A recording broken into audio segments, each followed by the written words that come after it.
Yes, indeed. Welcome back to Sunrise. Well, just to put it out there, we did invite Dr. Jika, the APC governorship candidate for Katsina State. It was scheduled to be on this morning, but as we speak, he's unable to join for the conversation. So, but moving on, we do have, as you saw in that welcoming slide, Senator Haliru Jika. He joins us. He is the NNPP governorship candidate for Bauchi State. He joins us virtually and here with us. Good morning, and thank you for joining us on the program today, Senator. Good morning, Mr. Chamberlain. Yeah, now, you've been in the House of Reps, now in the Senate, and then you're eyeing the #1 seat in Bauchi. Isn't that a little too soon? Because there's an incumbent there who is equally keen on sitting down there. He's not planning to call for the removal of Vance, which you like him to do. What makes you think you can unseat him this Saturday? Mr. Chamberlain, you see, each state in Nigeria has its own peculiarity and way and style of politics. Bauchi State has always been a revolutionary state. If you go through my political history, I started as a youth leader before becoming the member of the State House of Assembly, and subsequently got elected as a Speaker of the State Assembly when I was barely 30 years old. And afterwards, you can see this is where I am now, representing the Bauchi Central Senatorial District. So I'm a grassrooter, and Bauchi State has always been a revolutionary state. We know where the Akasa Azari Araka syndrome started from. It started from Bauchi, not Kano. And Bauchi is the base of Nigerian politics.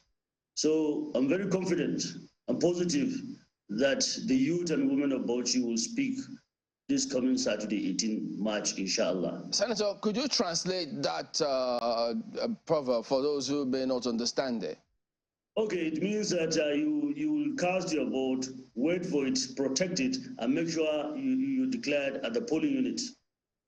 But this time, the governor is intent on protecting his territory. It's caused that seat.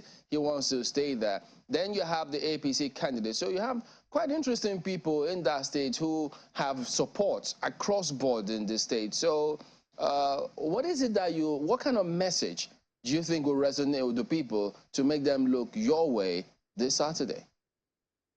Yeah, you see, being in the Senate, I'm in my comfort zone, but it's a call for the youth and women of the state for us to salvage or to salvage our state from the hands of people that are mismanaging it.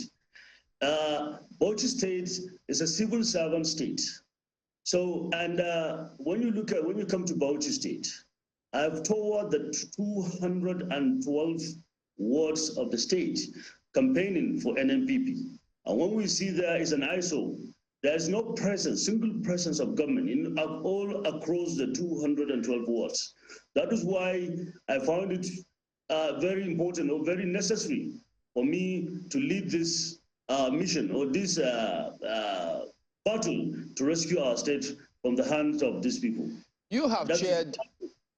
Okay, apologies. You've chaired different committees and been members of different committees as well, from the House of Reps up onto Senate. Recently, Senate Committee on Police Affairs, then the Police Act also there. And we know that recently, governors up north did agree with their southern counterparts that there was indeed a need for state police.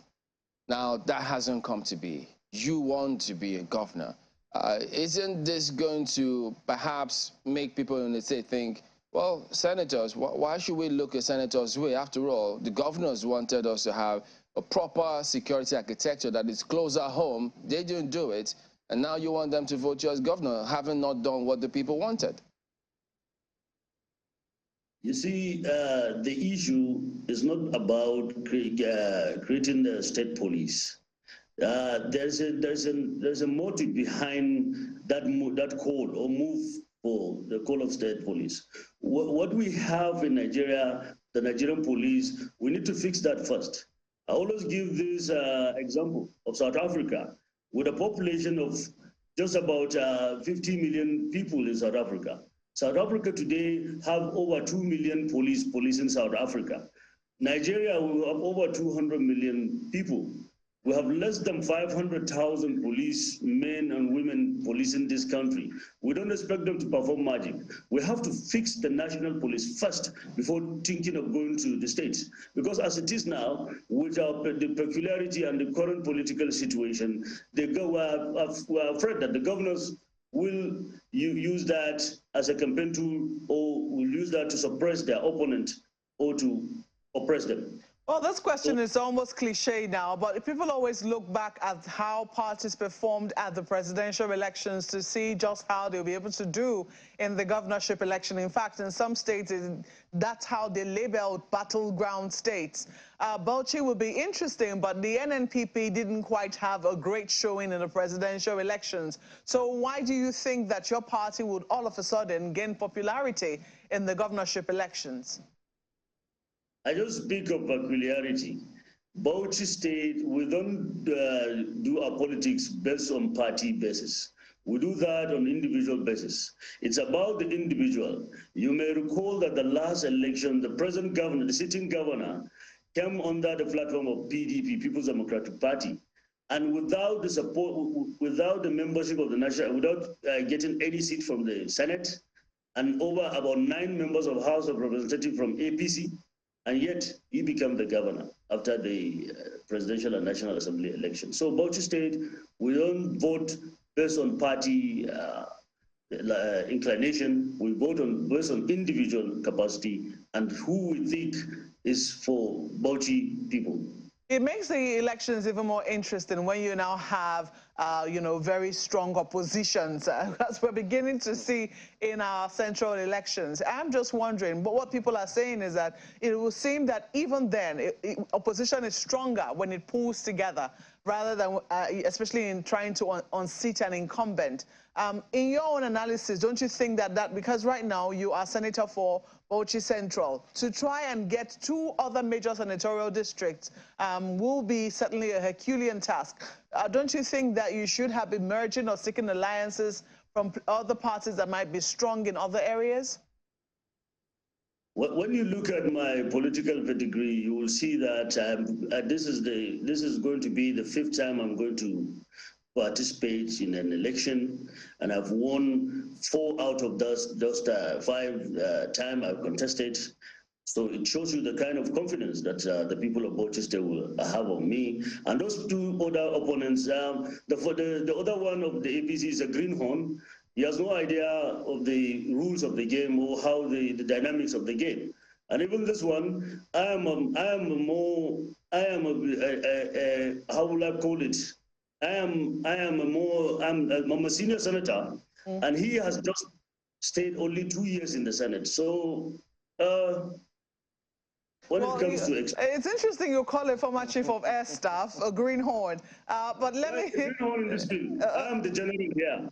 Okay, that's fair enough. I'm just a little curious as to what exactly you intend to do when it comes to governance. We know that Bauchi has a problem, in terms of getting children into schools. It has a problem of young people who are unemployed and have formed gangs. Sarasuka is a major phenomenon in Bauchi State. How do you intend to solve the problem of Sarasuka in Bauchi State?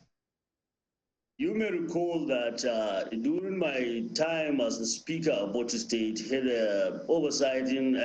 presiding over the Bauchi State House of Assembly, we passed a resolution and we enacted an act to establish the Agency for Youth and Women Empowerment, just to address that issue of the restiveness of the youth in the state.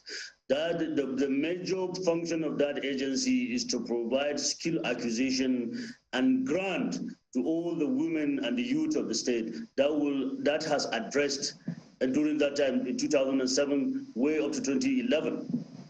So that issue is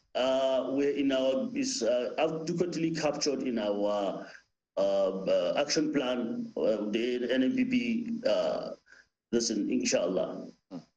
So, Senator, as we wind down on this one, if you win, you go to government house straight away. If you lose, what happens? Life goes on. You don't go back to the Senate, or you wait for the next 4 years? Yeah, I have to. But inshallah, I assure you, the victory is mine come Saturday 18, inshallah. What would you say will be or can be the deciding factor for this Saturday to determine who wins? Yeah, it's easy. I told you my support base is all about youth and women. And we did not decided to just join the race uphead. We've looked at the Bauchi state in perspective. Technically, we've come up with a workable plan to have a new Bauchi state that will work for everybody, irrespective of party divide or religion or ethnicity. That is what Bauchi needs now. Bauchi state is a civil servant state, and we have to diversify and look at some ways of bringing more internally generated revenue and stimulate the economy of Bauchi state. This is our main target, inshallah. I know that this last elections, we saw people in the state voting late into the night. It is indeed a unique state. They can vote a sitting governor out, they can vote a sitting governor to stay in. We've seen that happen before, meaning it can happen again. So for such people, they want to be sure that their lives are secure. What is your blueprint to guarantee security of lives and property? You can see, Chamberlain, all my political life, all legislative life has been about security, security, security. In the House of Representatives, I chaired the Committee on Police Affairs, and the same thing in the Senate. I still chair the Committee on Police Affairs. So that is to show you that I have some technical idea, I have some idea of how to go about security in the state. Bauchi State, as I told you, is a landlocked state. Is one of the only states in Nigeria that is bordering over 9 states. You have Kaduna and Plateau, Kano and Jigawa, Yobe and Borno, and Taraba, Yola, and Gombe, bordering Bauchi state. So we'll have to open up the states, because as I speak to you, there's no even access roads across all the 212 wards in Bauchi state. I had the governor giving you fictitious figures and misleading the public. I assure you, that narrative is going to change in Bauchi state once APC clinch, NNPP clinch the ticket come this Saturday, inshallah. All right, then time will tell, and that will be this Saturday, as a matter of fact. So we do thank you for coming on, Senator Haliru Jika, governorship candidate of the NNPP for Bauchi State. Thank you for coming on, and all the best. Thank you very much, Mr. Chamberlain. So there you go. But we will be back in just a moment. We'll talk about this forthcoming elections. What we even decide? How do we know? What yardstick? What indications do we look out for one to win? Don't forget, for the governorship and state houses of assembly. That in just a moment. Stay with us.